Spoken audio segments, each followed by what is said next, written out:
దేవునికి స్తోత్రం. హల్లెలూయా.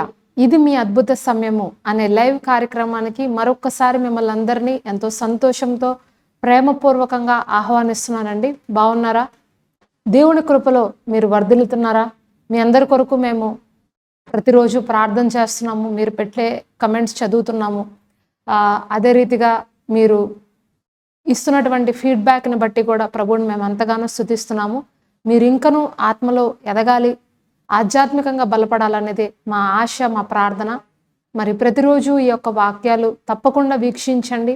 మరి మీరు ఎక్కడెక్కడైతే బలహీనంగా ఉన్నారో, వెనకబడి ఉన్నారో, మరి ఆ పరిస్థితులన్నింటినీ కూడా ప్రభువారు మరి వాక్యాలు వినుట ద్వారా మీ విశ్వాసాన్ని బలపరిచి మిమ్మల్ని ఆధ్యాత్మిక జీవితంలో మరింత ముందుకు తీసుకువెళ్తారు. కాబట్టి ప్రతిరోజు మీరు ఏదో ఒక సమయంలో ఈ లైవ్ టైంలో జాయిన్ అయినా అవ్వకపోయినా కనీసం మీకు రోజు మొత్తంలో ఎప్పుడు కుదిరినా సరే మరి కొద్ది సమయము దీని కొరకు కేటాయించి వీక్షించడానికి ప్రయత్నించండి. తద్వారా మీరు ఎంతగానో ఆశీర్వదించబడతారు. మరి మీరు మాత్రమే కాదు, ఇతరులకు కూడా ఈ యొక్క సందేశాలను గురించి పరిచయం చేయవలసిందిగా మిమ్మల్ని అందరినీ కోరుతున్నానండి. షేర్ అనే ఆప్షన్ ఉంటుంది కదా, ఆ షేర్ చేయండి. మీ వాట్సాప్ స్టేటస్లో కూడా ఈ యొక్క సందేశాలను ఎప్పటికప్పుడు పెడుతూ ఉండండి. తద్వారా మరి ఇంకా ఎంతోమంది బలహీనంగా ఉన్నవారికి, ఇప్పుడిప్పుడే క్రీస్తులో ఎదుగుతున్న వారికి మరి సందేశాలు చాలా బలాన్ని ఇస్తాయి అని నేను నమ్ముచున్నాను. కాబట్టి మరి మీరు కూడా సువార్త పరిచర్యలో ఒక అడుగు మీరు వెయ్యాలని నేను మీ అందరినీ మనస్ఫూర్తిగా కోరుకుంటున్నాను. హల్లెలూయా. మరి ఈ సమయంలో మనం ఒక చిన్న ప్రార్థనతో ఈ సందేశంలోనికి త్వరగా వెళ్ళిపోదామండి. ప్రార్థన. పరిశుద్ధుడా, ప్రేమ కలిగిన మా తండ్రి యేసయ్య, నీకు వందనాలు, స్తోత్రాలయ్యా. తండ్రి, మరి ప్రతిరోజులాగానే మరి ఈ రోజు కూడా ఒక చక్కటి సందేశం ద్వారా నీ ప్రియులను కలుసుకోవడానికి నువ్వు నాకు ఇచ్చినటువంటి ఈ సమయానికై ప్రభా, మరి ఈ యొక్క తరుణానికై ప్రభా నేను స్తుతిస్తున్నాను నాయన. ప్రభా, మరి ఈరోజు ఎవరెవరైతే తేవా మరి ఈ యొక్క సందేశం ద్వారా ప్రభా మరి స్వస్థపరచబడాలి అని అనుకుంటున్నారు, వారి యొక్క దీర్ఘకాలిక సమస్యల నుంచి దేవా మరి వాళ్ళు విడిపించబడాలని కోరుకుంటున్నారు. అట్టి వారందరికీ కూడా తండ్రి మరి ఈరోజు ఈ సందేశము ఆశీర్వాదకరంగా చేయబోతున్నందుకు నీకు స్తోత్రాలు ప్రభా. మరి వారి జీవితాల్లో ఆశీర్వాదాన్ని అనుగ్రహిస్తున్నందుకు నీకు స్తోత్రాలు ప్రభా. స్వస్థతని ఇస్తున్నందుకు నీకు స్తోత్రాలు ప్రభా. అయ్యా, ప్రకటించుచున్న నన్ను కూడా మీరు ఆశీర్వదించుచున్నందుకు నీకు స్తోత్రాలు ప్రభా. అయ్యా, మరి నీ సిలువ చాటున నన్ను భద్రపరచండి ప్రభా. ప్రకటించుచున్నప్పుడు దేవా మరి నేను కాదు, నా మాటల ద్వారా నీవు మహిమపరచబడాలి, నీ నామానికి మహిమ కలగాలి, జయం కలగాలి ప్రభా. అటు రీతిగా దేవా మరి నీవే ఆశీర్వదించి దీవించి కార్యక్రమం అంతటిని జయప్రదం చేయమని వేడుకుంటూ ప్రార్థన నజరేయుడైన యేసుక్రీస్తు వారి అతి పరిశుద్ధ నామంలో అడిగి వేడుకుంటున్నాను పరమ తండ్రి. Amen, amen. వందనాలండి. మరి ఈరోజు టాపిక్ మీరు చూసే ఉంటారు. నీవు తప్పక స్వస్థత పొందుతావు, నీవు తప్పక స్వస్థత పొందుతావు. యేసు నామంలో మీరు ఈరోజు స్వస్థత పొందునుగాక. మరి ఎంతమందికి స్వస్థపడాలని ఉంది, ఎంతమందికి నా బలహీనతల నుంచి నాకు విడుదల పొందుకోవాలని ఉంది, మరి ఎంతమందికి దీర్ఘకాలిక సమస్యల నుంచి నేను విడిపించబడాలి, నేను బయటికి రావాలి అనేటువంటి ఆశ ఉంది. దయచేసి మీరు కమెంట్స్ చేయండి. మరి ఈరోజు సందేశము ఎంతమందికో మరి నేను కూడా చూడాలని కోరుకుంటున్నాను. తప్పకుండా మరి ప్రతి ఒక్కరికి ఏదో ఒక బలహీనత, ఏదో ఒక అనారోగ్యము, అస్వస్థత అనేది వెంటాడుతూనే ఉంటుంది. మరి ఈ సందేశం ద్వారా కొన్ని ప్రత్యక్షతలు మీకు తెలియచేయాలని, దేవుని చిత్తము మీ పట్ల ఏమై ఉన్నదో అది మీకు బయలుపరచాలన్నదే నా ఆశ అండి. కాబట్టి మరి ఈ సందేశాన్ని మీరు జాగ్రత్తగా వినవలసిందిగా కోరుచున్నాను. మరి చాలామంది స్వస్థపడాలి, నాకు స్వస్థత కావాలి అని కోరుకుంటారు. దాని కొరకు అనేక విధములైనటువంటి ప్రయాసలు వాళ్ళు పడుతుంటారు. వైద్యుల దగ్గరికి వెళ్తారు. మరి రకరకాలైనటువంటి మార్గాలను వారు చూస్ చేసుకుంటారు. అవును కదండి. మరి ఎన్ని మార్గాలకు వెళ్ళినా ఏం చేసినా కానీ మరి స్వస్థత అనేది చాలాసార్లు చాలామందికి కనబడదు. స్వస్థత అనేది మరి విడుదల అనేది దేవుని చేతుల్లో ఉందండి. ఏ వైద్యుడి చేతుల్లోనో, గొప్ప గొప్ప డాక్టర్స్ చేతుల్లోనో, లేకపోతే అక్కడ ఇక్కడ కాదు, కానీ దేవుని చేతుల్లోనే ఉంది. మరి వైద్య శాస్త్రం ఎందుకు సిస్టర్ అని మీరు అంటారేమో. వైద్య శాస్త్రము కూడా స్వస్థతలో ఒక భాగము, కానీ స్వస్థత అనేది పూర్తిగా వైద్య శాస్త్రం మీద అయితే లేదండి. వైద్య శాస్త్రం అనేది దేవుడిచ్చే స్వస్థతలో ఒక వన్ ఆఫ్ ద పార్ట్ అంతే. కొన్నిసార్లు ప్రభువారు మనల్ని దానికి అనుమతిస్తారు, వైద్యుల దగ్గరకు వెళ్ళుటకు అనుమతిస్తారు, వైద్యము ద్వారా మనకు స్వస్థతను ఇస్తారు తప్పితే పూర్తిగా వైద్య శాస్త్రం మీద ఆధారపడి పూర్తిగా మరి మందుల మీదే నీ జీవితాన్ని కొనసాగించుకోమని, మందులతోనే నీ జీవితాన్ని పూర్తిగా నేను నింపుకోమనేది దేవుడి చిత్తం కాదు మన పట్ల. హల్లెలూయా. మరి చాలా మందికి మరి ఈ విధమైనటువంటి ఒక ఆలోచన లేక, ఆ జ్ఞానం లేక, ఆ నమ్మకత్వం లేక, అన్నిటికన్నా ప్రాముఖ్యంగా నమ్మకత్వము, ఆ నమ్మకత్వము లేకపోవటం వల్ల పూర్తిగా ప్రభు మీద ఆధారపడితే ఎలాగా, పూర్తిగా దేవుడి పైన ఆధారపడితే ఎలాగా, నేను ఈ విషయం గురించి దేవుడి మీద ఎలా ఆధారపడగలను అని చాలామంది మరి చిన్న చిన్న వాటికి కూడా వెంటనే హాస్పిటల్స్కి పరిగెత్తేయడము, దేవుడి యొక్క స్వస్థత కోసము ఎదురు చూడకపోవడము అనేది మనం చూస్తుంటాం. చిన్న చిన్న అనారోగ్యాలు, ఓ కాలు నొప్పి వచ్చిందనో, నడుము నొప్పి వచ్చిందనో, చేతుల నొప్పులు వచ్చినాయనో, చిన్న చిన్న విషయాలకు కూడా చాలామంది ఈ రోజుల్లో మరి డాక్టర్స్ దగ్గరికి పరిగెత్తేస్తారు. ఏమైపోయిందో ఏమైపోయిందో ఏమైపోయిందో అని. చూడండి ప్రియమైన సోదరి సోదరులారా, మనము కూర్చుని ప్రార్థించినప్పుడు, విశ్వాసంతో అడిగినప్పుడు ప్రభు ఖచ్చితంగా మనల్ని స్వస్థపరచుటకు సిద్ధముగా ఉన్నారు. హల్లెలూయా. నా దగ్గర ఏముందో అది నేను మీకు ఇవ్వగలను. అవును కదండి, నా దగ్గర ఏముందో అది నేను మీకు ఇవ్వగలను. నా దగ్గర లేనిది మీరు వచ్చి నన్ను అడిగారు అనుకోండి, నేను ఎలా ఇస్తాను? ఇవ్వలేను కదా. అదే రీతిగా యేసుక్రీస్తు ప్రభు వారి దగ్గర అనారోగ్యం లేదండి.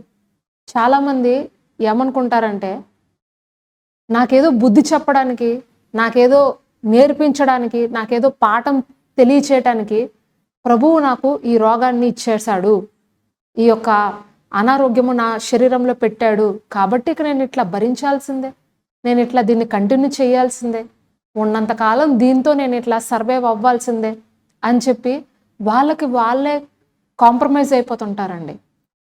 మీలో ఎంతమంది ఇలాంటి మాటలతో కాంప్రమైజ్ అయిపోయారు? నాకేదో బుద్ధి చెప్పాలని, నాకేదో పాఠం చెప్పాలని, నాకేదో అది నేర్పాలని, ఇది నేర్పాలని, దేవుడు నాకు ఇది ఇచ్చారు అని. చూడండి, దేవుని దగ్గర అనారోగ్యం లేదు, దేవుడి దగ్గర శాపం లేదు, దేవుడి దగ్గర చీకటి లేదు. పరలోక రాజ్యంలో మరి రోగాలు లేవండి, పరలోక రాజ్యంలో బాధ లేదు, పరలోక రాజ్యంలో కన్నీరు లేదు. అందుకనే ప్రభువైన యేసుక్రీస్తు ప్రభు వారు ఎప్పుడు ఒక మాట చెప్తారు, పరలోక రాజ్యము సమీపించి ఉన్నది, అది మీ వద్దకే వచ్చి ఉన్నది అని చెప్తారు. నువ్వు పరలోక రాజ్యంలోకి వెళ్ళిన తర్వాత కాదు ఈ యొక్క సంతోష సమాధానాలు పొందుకునేది, నువ్వు ఇక్కడ ఉండంగానే నువ్వు దాన్ని అనుభవించవచ్చు. నువ్వు ఎప్పుడైతే ఆ పరలోక రాజ్యాన్ని నీ హృదయంలోనికి తీసుకుంటావో. నేను చెప్పేది మీకు అర్థమవుతుందండి. దేవుడి దగ్గర, ప్రభువైన యేసుక్రీస్తు వారి దగ్గర అనారోగ్యము లేకుండా మీకు ఎలాగ అనారోగ్యం వస్తుంది? మీకు ఎలాగ అనారోగ్యము పాలవుతారు మీరు? సాతాను దగ్గర ఉందండి. సాతాను దొంగ, దోచుకునేవాడు. మీ యొక్క బలాన్ని, మీ యొక్క ఆరోగ్యాన్ని, మీ తలాంతులను, మీ సమృద్ధిని దోచుకునేవాడు అపవాది.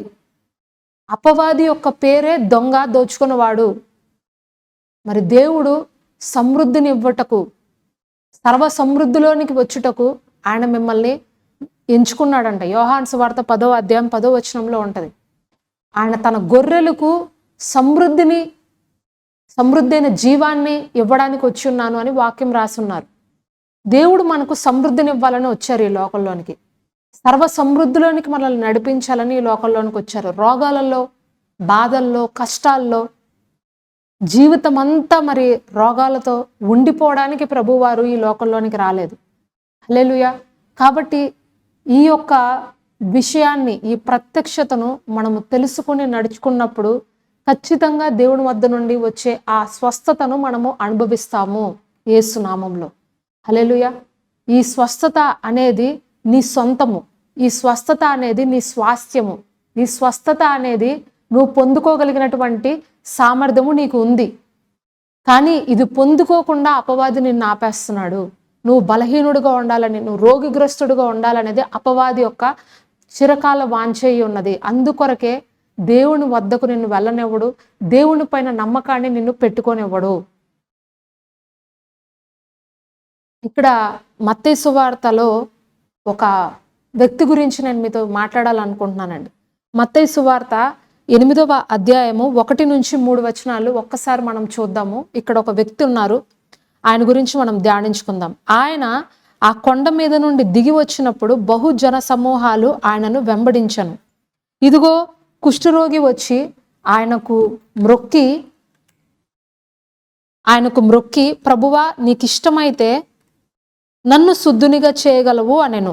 అందుకు ఆయన చెయ్యి చాపి వాణ్ణి ముట్టి నాకిష్టమే, నువ్వు శుద్ధుడువు కమ్ము అని చెప్పగా తక్షణమే వాని కుష్ఠరోగము శుద్ధి ఆయను. హల్లెలూయా. దేవుడు ఈ దినమున మిమ్మల్ని ఇట్టి రీతిగా స్వస్థపరచునుగాక. చూడండి, ఇక్కడ వ్రాయబడి ఉంది, ఆయన కొండ దిగి వచ్చినప్పుడు బహుజన సమూహాలు ఆయన వెంబడించను. ఆ జన సమూహాల మధ్యలో ఒక వ్యక్తి వచ్చాడు. ఆయన ఎవరంటే కుష్ఠరోగి వచ్చాడంట. కుష్ఠరోగి వచ్చి ఆయనకు మ్రొక్కి, మరొక వివరణలలో బైబిల్లో వ్రాయబడి ఉంది, ఆయనకు మ్రొక్కి అంటే ఆయనకు సాగిలపడ్డాడు అని వ్రాయబడి ఉందండి. ఆయనకు సాగిలపడ్డాడంట. కింద సాష్టాంగ నమస్కారం చేసి, ప్రభువా నీకిష్టమైతే నన్ను శుద్ధుడిగా చేయి నాయనా, నీకిష్టమైతే నన్ను శుద్ధుడిగా చెయ్యి అని యేసుక్రీస్తు ప్రభు వారితో ఆ కుష్ఠరోగి మాట్లాడుతున్నాడు. సాధారణంగా మరి పాత నిబంధనలో కనుక మనం చూసినట్లయితే కుష్ఠరోగి గలవారిని, కుష్ఠరోగంతో ఉన్నవారిని మరి ఆ రోజుల్లో ఊరి బయట పెట్టేవారండి. వాళ్ళని ఊర్లలోకి రానిచ్చేవారు కాదు. అలాంటి వారిని ఊర్లలోకి రానిచ్చేవాళ్ళు కాదు. ఎందుకంటే అది ఒక అంటువ్యాధి, అది ఒక అంటరాని రోగము. సో ఇటువంటి వారిని మరి ఊరిలోకి తీసుకొచ్చిన, ఊరి ప్రజల మధ్యలోకి వీళ్ళని తీసుకొచ్చిన వాళ్ళని చాలా హేయంగా వాళ్ళని చూసేవారు. అటువంటి వాళ్ళని ముట్టుకున్నా సరే, ఎవరైతే వాళ్ళని ముట్టుకుంటారో వాళ్ళని కూడా అపవిత్రులుగా మరి ఆ రోజుల్లో భావించేవారు. హల్లెలూయా. మరి కుష్ఠరోగము అనేది మరి ఆ రోజుల్లో ఎంతో భయంకరమైనటువంటి రోగము.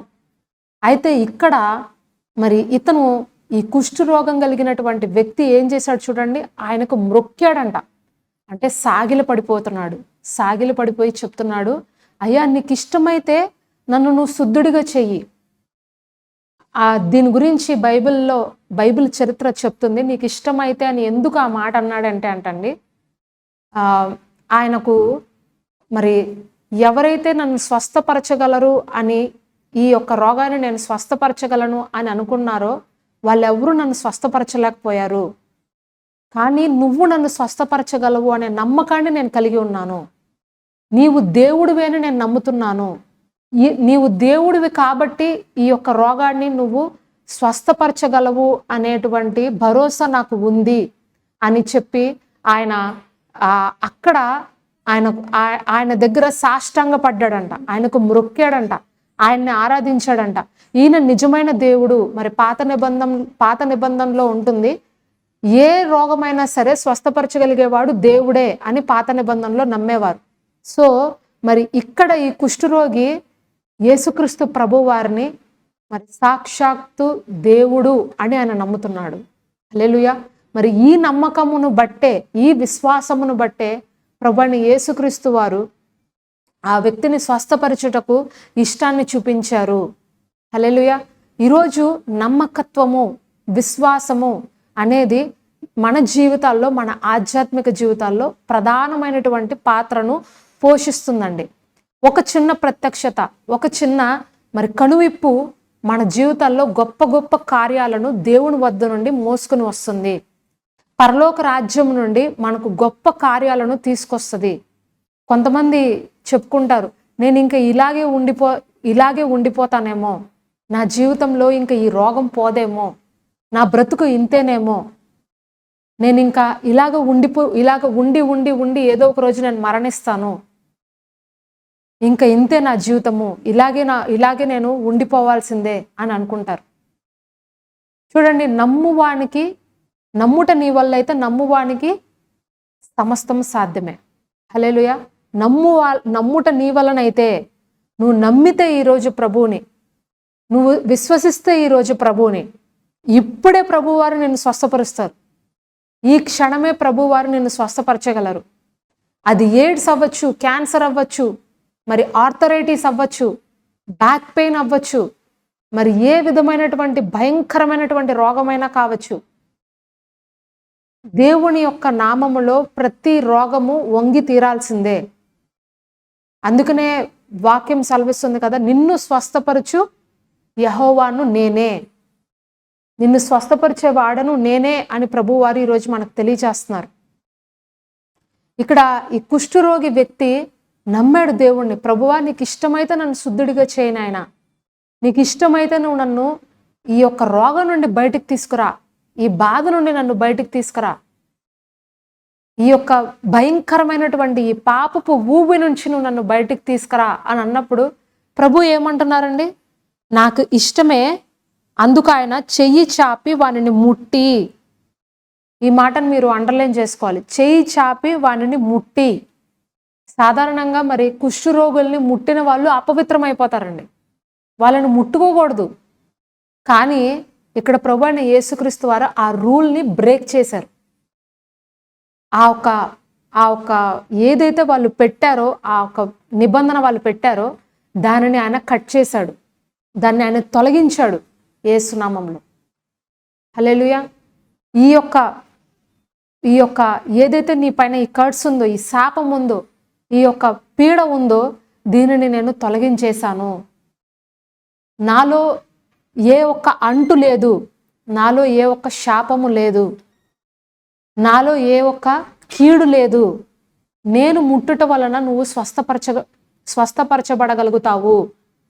ఆయన నోటి మాటతో కూడా ఆయన స్వస్థపరచగలిగిన శక్తి ఉందండి. ఆయన నోటితో చెప్పినా సరే ఆయన స్వస్థపరచగలడు.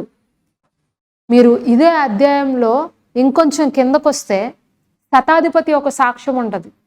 ఈ శతాధిపతి యొక్క దాసుడు మరి మంచంలో ఉన్నప్పుడు శతాధిపతి వచ్చి చెప్తాడు, అయ్యా, నా యొక్క దాసుడు మరి అనారోగ్యంతో ఉన్నాడు, నువ్వు దయచేసి నా దాసుడిని స్వస్థపరచంటే ప్రభు అంటారు, ఇప్పుడే నేను నీ ఇంటికి వస్తాను అని చెప్తే ఆ వ్యక్తి అంటాడు, అయ్యా, నువ్వు నా ఇంటికి వచ్చుటకు పాత్రుడని కాను, కానీ నీ మాట మాత్రం సెలవివ్వు, నా దాసుడు స్వస్థపరచగలుగుతాడు అని అంటే ప్రభువారు ఆయన యొక్క విశ్వాసాన్ని మెచ్చి, ఆయన యొక్క గొప్పతనాన్ని మెచ్చి, ఆయనలో ఉన్నటువంటి ఆ నమ్మకత్వాన్ని మెచ్చి ప్రభువు ఆయన నోటి మాట ద్వారా ఆ దాసుడిని స్వస్థపరిచారు.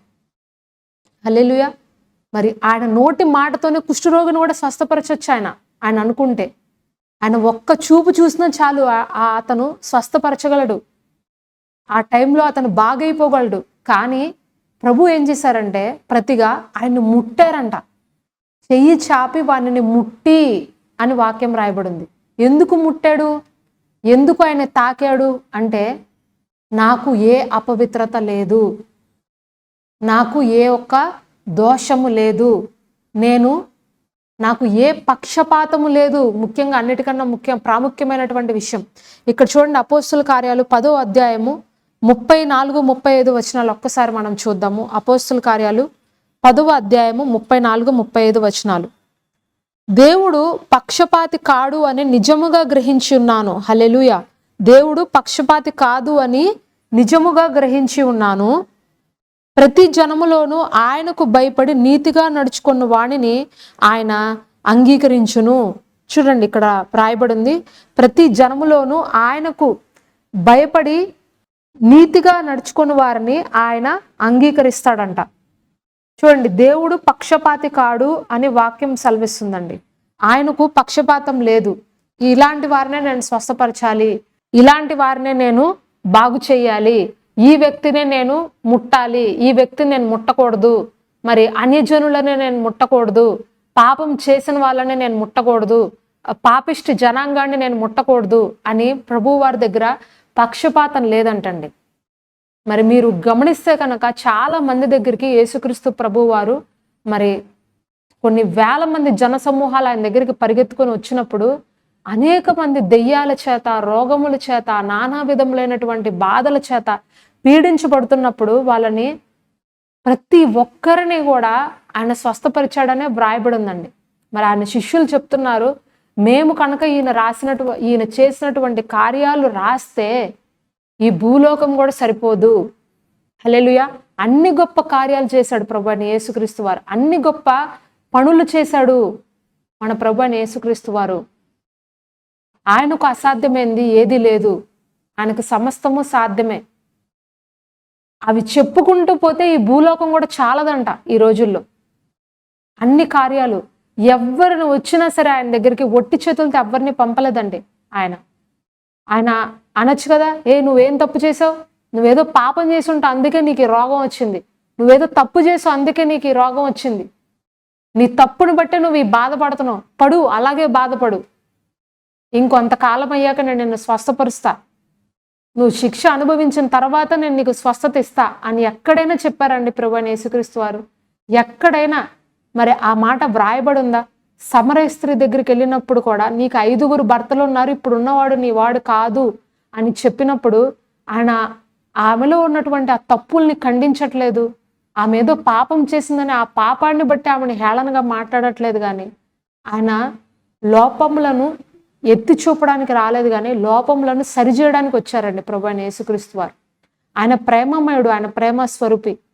నువ్వు నీతిగా న్యాయముగా నడుచుకున్నట్లయితే, ఆయన ఎదుట నువ్వు సాగిలపడి ఆయనను నువ్వు నమ్మినట్లయితే ఆయనకు నిన్ను స్వస్థపరచడానికి ఎలాంటి పక్షపాతము లేదు.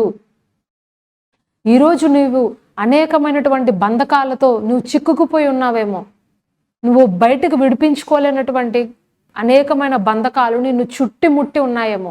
బహుశా నువ్వు అనుకోవచ్చు, నేను ఒకప్పుడు క్రీస్తు విరోధిగా ఉన్నాను, ఒకప్పుడు నేను క్రీస్తుని ద్వేషించాను, ఒకప్పుడు నేను ప్రభువు అయిన యేసుక్రీస్తు వారిని మరి అనేకమైనటువంటి మాటలు అన్నాను, మరి నన్ను కూడా దేవుడు స్వస్థపరుస్తాడా? ఒకప్పుడు నేను వ్యభిచారిని, మరి నన్ను కూడా దేవుడు స్వస్థపరుస్తాడా? నా వ్యభిచారము వల్ల నేను ఈరోజు ఈ HIV బారిన పడ్డాను, నా ఒక భయంకరమైనటువంటి మోసముల వల్ల, హత్యల వల్ల నేను ఈరోజు ఈ యొక్క క్యాన్సర్ వ్యాధితో నేను పోరాడుతున్నాను, నన్ను కూడా దేవుడు క్షమిస్తాడా? నన్ను కూడా దేవుడు కడుగుతాడా, పవిత్రుడిగా చేస్తాడా అని అంటే ప్రభువైన యేసుక్రీస్తు వారు ఈరోజు మీతో చెప్తున్నారు, అవును, నేను నిన్ను స్వస్థపరుస్తాను, నేను నిన్ను క్షమిస్తాను, నీ విశ్వాసమే నిన్ను స్వస్థపరచును, నీ నమ్మకత్వమే నీకు ఆ రోగం నుండి బయటికి నడిపించును. సిలువలో కార్చిన రక్తధారల ద్వారా మనకు స్వస్థత కలిగిందంటండి. ఎంతమంది నమ్ముతున్నారు ఈ మాట? ఆయన పొందిన దెబ్బల చేత మనకు స్వస్థత. ఆయన మాట చదువుతున్నప్పుడే మీ నోట్లో స్వస్థత అనేది స్టార్ట్ అయిపోద్దండి, మీ శరీరంలో స్వస్థత అనేది స్టార్ట్ అయిపోతుంది. అంత శక్తి ఉంది దేవుని వాక్యంలో. కానీ నువ్వు ఏ దర్శనంతో ఆ వాక్యాన్ని చదువుతున్నావు అనేదే ప్రాముఖ్యమైనటువంటి ఉద్దేశం. ఈరోజు ఈ లైవ్లో ఎవరైతే వీక్షిస్తున్నారో, నాకు క్యాన్సర్ ఉంది, నాకు HIV ఉంది, నాకు ఆర్థరైటిస్ ఉంది అని నువ్వు కనుక బాధపడుతుంటే, నజరేయుడైన యేసు నామములో ఇప్పుడే ఆ క్యాన్సర్ 4th స్టేజ్లో ఉన్నా సరే వెళ్ళిపోను గాక యేసు నామములో, ఆర్థరైటిస్ వెళ్ళిపోను గాక యేసు నామములో, HIV వెళ్ళిపోను గాక యేసు నామములో, ప్రతి రోగము మరి ఈ క్షణమే స్వస్థపడును గాక. నమ్మిన వారు ఆమేన్ అని చెప్పండి. దేవుడు ఇప్పుడే మిమ్మల్ని స్వస్థపరుస్తున్నారంటే, దేవుడు ఇప్పుడే మిమ్మల్ని స్వస్థపరుస్తున్నారు. ఎవరైతే ఈ యొక్క లైవ్ని వీక్షిస్తున్నారో, నిజంగా మీకు ఈ సమయంలో ఏదైనా బాధ ఉంటే, వేదన ఉంటే, ప్రభు ఇప్పుడు మిమ్మల్ని ముట్టబోతున్నారు.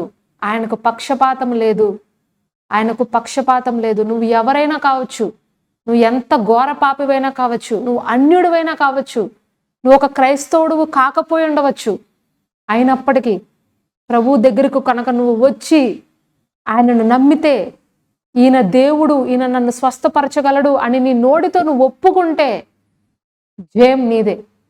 హల్లెలూయా. ఆయన నిన్ను విడిపించగలడు. నీ నమ్మకత్వంలోనే గొప్ప శక్తి ఉన్నది. నువ్వు నమ్ముట ద్వారానే దేవుని యొక్క కార్యాలను నువ్వు శరీరంలో నువ్వు ఇప్పటికిప్పుడే అనుభవించగలవు. ఒకవేళ ఈ సమయంలో ఆ ఒక్క రోగము మీ నుండి పోకపోయినప్పటికీ క్రమేపీ కూడా మీ నుండి అది దూరం అయిపోద్దండి, మీరు నమ్మడం ప్రారంభిస్తే. ఇప్పటికిప్పుడు నిజంగా నా దేవుడు నన్ను స్వస్థపరచగలడు, నా దేవునికి ఆ శక్తి ఉంది అని నువ్వు నమ్మినట్లయితే క్రమక్రమంగా అయినా సరే నువ్వు ఖచ్చితంగా బాగుపడతావు. నువ్వు ఆ బాధతో, ఆ నొప్పితో నువ్వు నువ్వు నీ యొక్క శరీరాన్ని విడిచి వెళ్ళవసరంలా. సంతోషంగా సమృద్ధి అయినటువంటి ఆరోగ్యంతో, దీర్ఘాయుష్యుతో నువ్వు ఈ లోకంలో నుండి వెళ్తావు. అది దేవుని యొక్క చిత్తం నీ జీవితంలో, దేవుని యొక్క నడిపింపు అది నీ జీవితంలో. ఇక్కడ మరొక మాట కూడా వ్రాయబడి ఉందండి. అపోస్తుల కార్యాలు 10వ అధ్యాయము 38వ వచనంలో వ్రాయబడింది. అపోస్తుల కార్యాలు 10వ అధ్యాయము 38వ వచనం. అదేమనగా దేవుడు నజరేయుడైన యేసును పరిశుద్ధాత్మతోనూ శక్తితోనూ అభిషేకించును అనున్నదియే. దేవుడు ఆయనకు తోడై ఉండెను గనుక ఆయన మేలు చేయుచు అపవాది చేత పీడించబడిన వారు అందరినీ స్వస్థపరచుచు సంచరించుచు ఉండెను. హల్లెలూయా. ఇది దేవుని యొక్క చిత్తం అండి మన జీవితాల్లో. ఆయన ఎందుకోసం ఈ లోకంలోనికి వచ్చారు, ఆయన ఎందుకోసము ఈ యొక్క మన యొక్క జీవితాల్లోకి వచ్చారు అని అంటే నిన్ను నన్ను స్వస్థపరచడానికే. ఎవరైతే అపవాది శక్తుల చేత, ఎవరైతే మరి దురాత్మ శక్తుల చేత పీడించబడుతున్నారో, వ్యాధి బాధల గుండా వాళ్ళు వెళ్తున్నారో, అలాంటి వారందరినీ కూడా వారి జీవితాల్లో వాళ్ళకి మేలు చేయుచు, మరి ఇక్కడ వ్రాయబడింది దేవుడు ఆయనకు తోడై ఉండను గనక, ఆయనను అభిషేకించను గనక మరి ఆయన మనల్ని స్వస్థపరిచారంట. ఈరోజు మన యొక్క రోగంలో నుండి మనల్ని విడిపించారంట. చాలామంది ఈ విధంగా అనుకుంటారు, ఏముందిలే ఇంక జీవితం అయిపోయింది, వృద్ధుడిని అయిపోతున్నాను, నా యొక్క అనారోగ్యము ఈ యొక్క అనారోగ్యంతోనే ఏదో ఇంక వెళ్ళబుచ్చేద్దాము, ఇంక ఇది ఎలాగో పోయే రోగం కాదు, ఇంక దీంతోనే మనం బ్రతుకుదాము, కొంత డబ్బు దాచిపెట్టుకుందాము బ్యాంకులో, ఎప్పుడైనా ఏదైనా అనారోగ్యం వస్తే మరి ఆ ఒక్క డబ్బు నాకు యూజ్ అవుతుంది, నేను హాస్పిటల్లో ఉండి ఏదైనా నా ఖర్చులు ఏదైనా ఉంటే దాని ద్వారా మరి సర్వైవ్ అవ్వచ్చు అని చెప్పి ముందుగానే ఏదో అనారోగ్యాలు వస్తాయని, ఏదో కీడు జరుగుద్దని, లేకపోతే అదని ఇదని కొంతమంది డబ్బులు కూడా సేవ్ చేసి పెట్టుకుంటారండి. డబ్బులు సేవ్ చేసుకోవద్దు అని నేను చెప్పట్లేదు, సేవ్ చేసుకోండి మంచిదే. కానీ మీ పర్పస్ ఎలాగుండాలంటే అది వేరే ఒక మేలుకరమైన కార్యం కొరకు మీరు దాన్ని దాయాలి, ఒక మంచి కార్యం కొరకు మీరు దాయాలి. కానీ ముందుగానే మీరు కీడును విత్తి కనుక దాచారనుకోండి, అది నిజంగానే కీడైపోద్ది. అది నిజముగానే అనారోగ్యాల కొరకే ఆ డబ్బు వెళ్ళిపోతూ ఉంటుంది.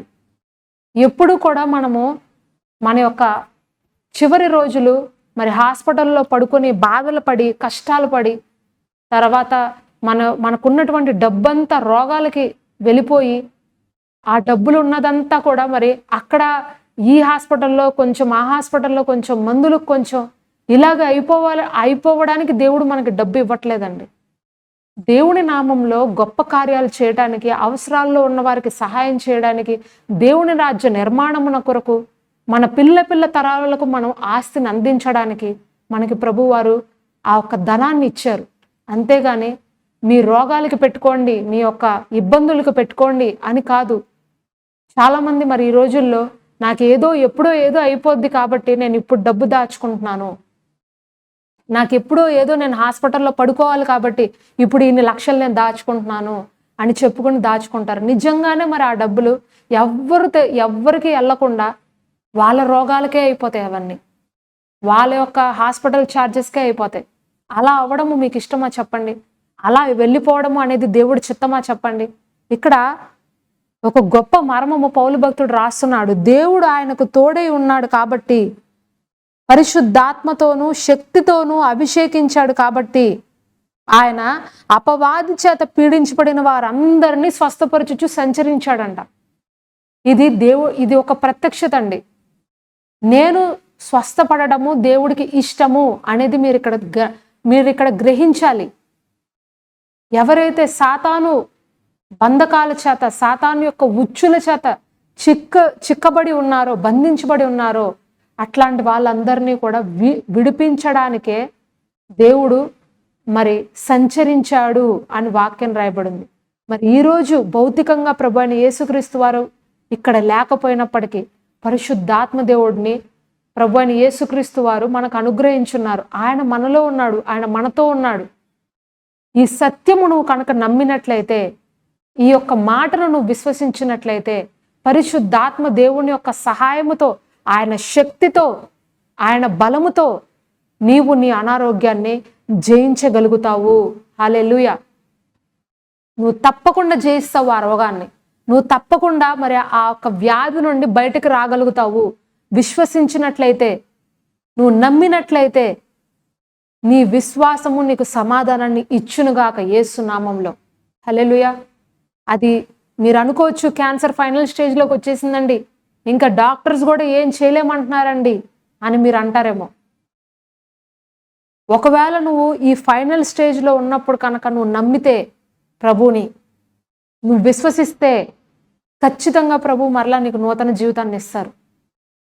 నమ్ముతూ నువ్వు నమ్మాలి అంతే. ఆయన నన్ను స్వస్థపరచగలడు అనేటువంటి ఆ మాటని నువ్వు విశ్వసించాలి. మరి ఇక్కడ యేసుక్రీస్తు ప్రభువు వారు, నేను వెళ్ళిపోయిన తర్వాత కూడా నా శిష్యులు ఈ కార్యాన్ని చెయ్యాలి, ఎవరు నమ్ముతున్నారో వాళ్ళు ఈ కార్యాలు చెయ్యాలని వాళ్ళకి కొన్ని మాటలు చెప్పారండి. మరి మత్తయి సువార్త 10వ అధ్యాయము 6 నుంచి 8 వచనాల వరకు మనము చదువుదాము. మత్తయి సువార్త 10వ అధ్యాయము 6 నుంచి 8 వచనాలు.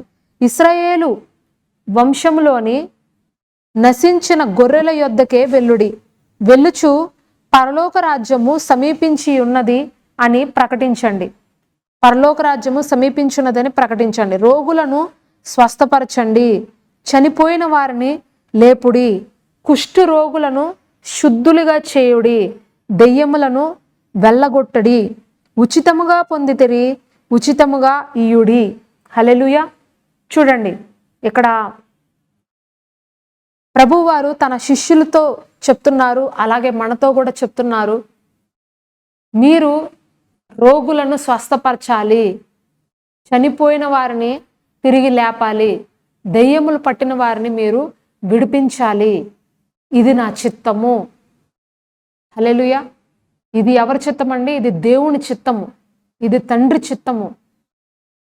నువ్వు ఎంత అంటరాని వాడిగా మనుషులు నిన్ను తోసివేసినా సరే, నువ్వు పనికిరాని వాడివి అని ప్రజలు నిన్ను దూషించి పక్కన పెట్టి దూరంగా నిన్ను తోసేసినా సరే, ప్రభు అంటున్నారు, నాకు పక్షపాతం లేదు, నాకు అలాంటి భేదము లేదు, నేను నిన్ను తాకుతాను, నేను నిన్ను ముడతాను, నీపై ఉన్న శాపములను నేను కొట్టివేస్తాను, నీపై ఉన్నటువంటి ఆ పాపపు సంకెళ్ళ నుంచి నేను నిన్ను విడిపిస్తాను, నలిగిన వారిని విడిపించటానికే నేను ఈ లోకంలోనికి వచ్చున్నాను, చెరసాలలో ఉన్న వారిని విడిపించటానికే నేను ఈ లోకంలోనికి వచ్చున్నాను, బీదలకు సువర్తమానము ప్రకటించడానికే నేను ఈ లోకంలోనికి వచ్చున్నాను.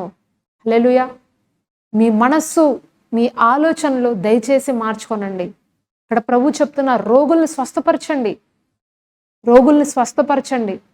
ప్రభు దగ్గరికి అనేక వేల మంది వచ్చినప్పుడు ప్రతి ఒక్కరిని ప్రభు వారు స్వస్థపరిచాడండి. ఆ రోజుల్లో ఎవ్వరిని కూడా ఆయన తోసివేయలేదు, ఎవ్వరిని కూడా ఆయన దూషించలేదు.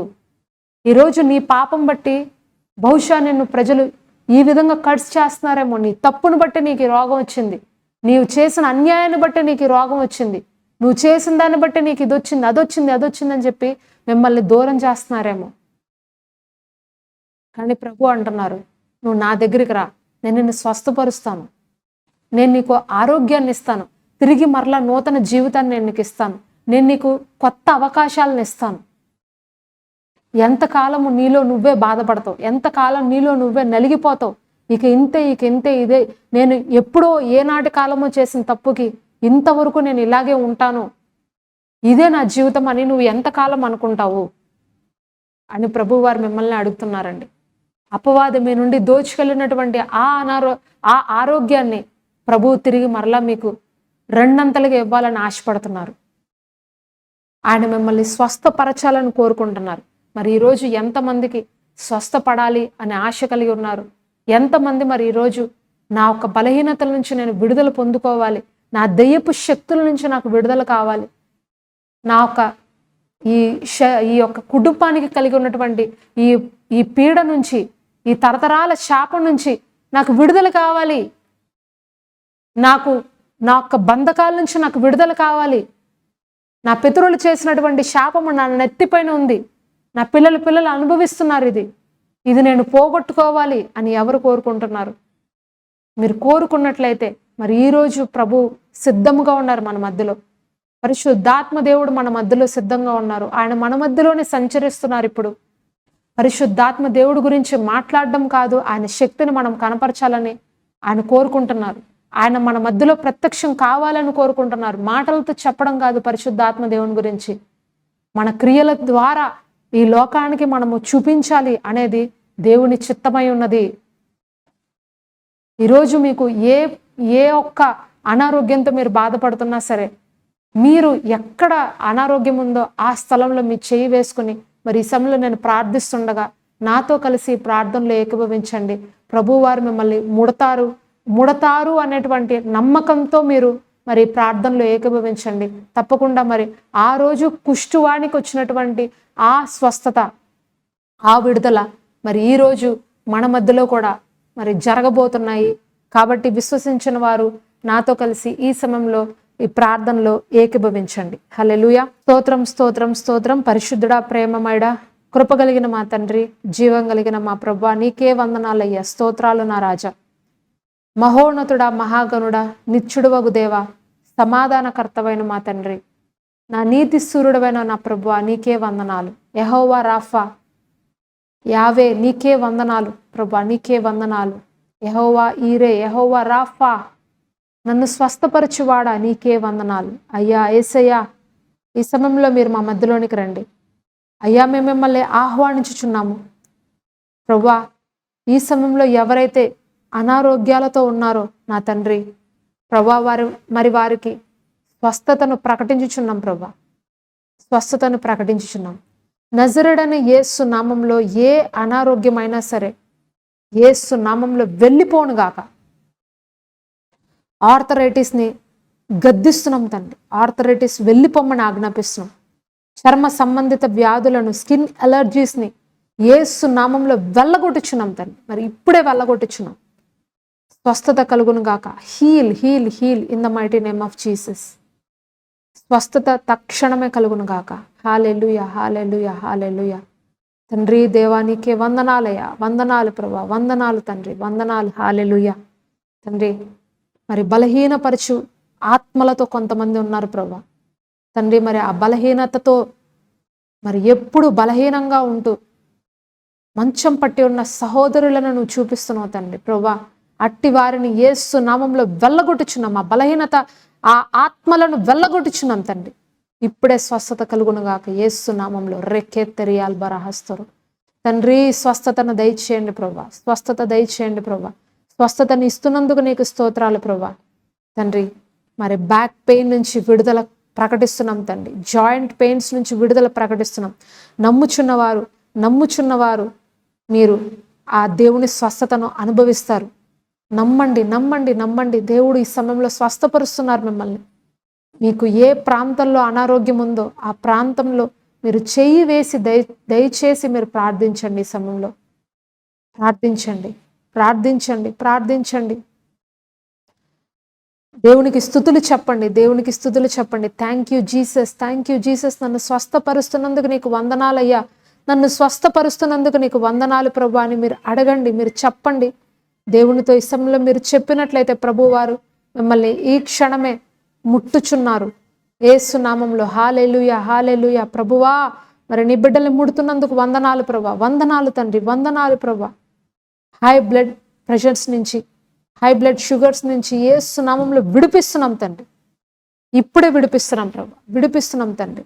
స్వస్థత శీఘ్రముగా కలుగునుగాక యేసు నామంలో. హల్లెలూయా, హల్లెలూయా, హల్లెలూయా. తండ్రి నీకే వందనాలయ్యా, వందనాలు ప్రభా. దేవా స్వస్థతను దయచేయండి ప్రభా. స్వస్థపరచు దేవుడివి నువ్వే తండ్రి, స్వస్థపరచు దేవుడివి నువ్వే నాయన. ఒక్కసారి ప్రభా మరి నీ ప్రియ బిడ్డలందరినీ నువ్వు ముట్టు ప్రభా. ఇదిగో ఎవరెవరైతే అనారోగ్యాలతో మరి సమస్యలతో బాధపడుతూ మరి ఈ క్షణంలో నాకు అనారోగ్యం ఉంది అని అడుగుచున్నారో తండ్రి, వాళ్ళందరినీ నువ్వు ముట్టు ప్రభా. దెయ్యపు శక్తులతో పీడించబడుతున్న వారికి ఇప్పుడే మరి విడుదల ప్రకటిస్తున్నాం తండ్రి. ఆ శరీరాల్లో నుండి ఆ ఆత్మలను బయటికి పంపని ఆజ్ఞాపిస్తున్నాం ప్రభా. మరి వారికి ఈ క్షణమున దేవ గొప్ప కార్యాలు, స్వస్థత, విడుదల కలుగును గాక యేసు నామములో. హల్లెలూయా, హల్లెలూయా, హల్లెలూయా, హల్లెలూయా, హల్లెలూయా, హల్లెలూయా, హల్లెలూయా, హల్లెలూయా. పక్షవాతాన్ని శరీరంలో నుండి బయటికి పొమ్మని ఆజ్ఞాపిస్తున్నాం. తిరిగి మరలా నార్మల్ అవ్వను గాక శరీరం. స్వస్థత నీది ప్రభా, స్వస్థత నీది ప్రభా, స్వస్థత నీది ప్రభా, శక్తి నీది ప్రభా. అయ్యా నీ బలము, నీ శక్తిని ప్రకటిస్తున్నాం తండ్రి, ప్రకటిస్తున్నాం ప్రభా.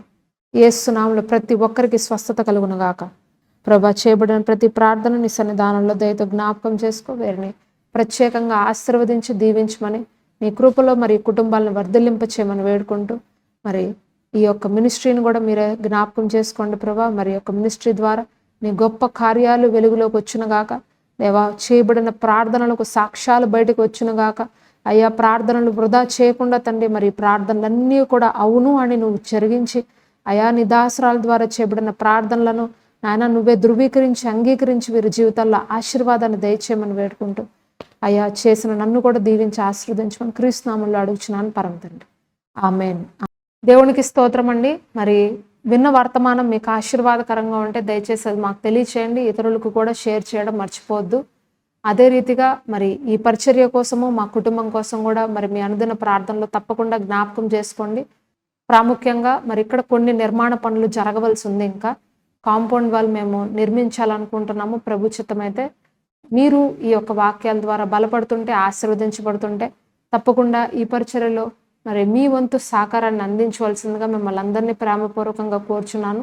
మరి దేవుని రాజ్యంలో మనము ఇచ్చేటువంటి ఆ ఒక చిన్న చిన్న కానుకలు అవి అన్నీ కూడా దేవుని నామానికి మహిమకార్థకంగా ఉంటాయి.